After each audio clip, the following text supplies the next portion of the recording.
গোল হা একেবারে শেষ দিকে ওয়াইয়ের পরে যে হাটা আছে, এটা যদি আপনি পড়েন তাহলে এর অর্থ হয় সমস্ত আলহামদুলিল্লাহি রব্বিল আলামিন। আপনি 30 বছর ধরে নামাজ পড়েছেন, কিন্তু আপনি কি বলেছেন তা কি জানেন? আশ্চর্য হবেন। এই হামদুন অর্থ হলো কাটা ছেঁড়া টুকরা কাপড়। ঝুট যে কাপড়গুলো আছে না, গার্মেন্টসে ফেলে দেয় যে কাপড়গুলো, ওগুলোকে বলে হামদ। আর হামদ মানে প্রশংসার, হামদ অর্থ কাটা ছেঁড়া টুকরা কাপড়। এখন আপনি 30 বছর ধরে প্রতিদিন 5 বার করে নামাজ পড়ে বলছেন আলহামদুলিল্লাহ রব্বিল আলামিন, অর্থ আল্লাহ তোমার জন্য সমস্ত কাটা ছেঁড়া টুকরা কাপড়।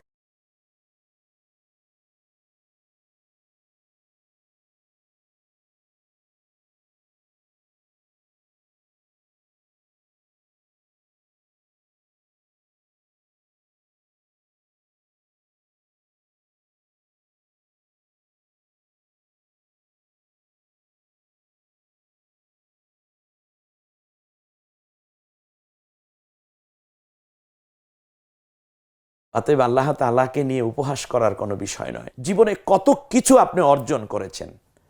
বাড়ি ছিল না বাড়ি গড়েছেন, গাড়ি ছিল না গাড়ি কিনেছেন, স্ত্রী বুঝলেন, সন্তান বুঝলেন, ব্যাংক ব্যালেন্স বুঝলেন, জমি জমা বুঝলেন, নিজের সব কিছু বুঝলেন। শুধু বুঝলেন না, আপনার জন্য আল্লাহ যে কোরআনটা দিয়েছেন সেটা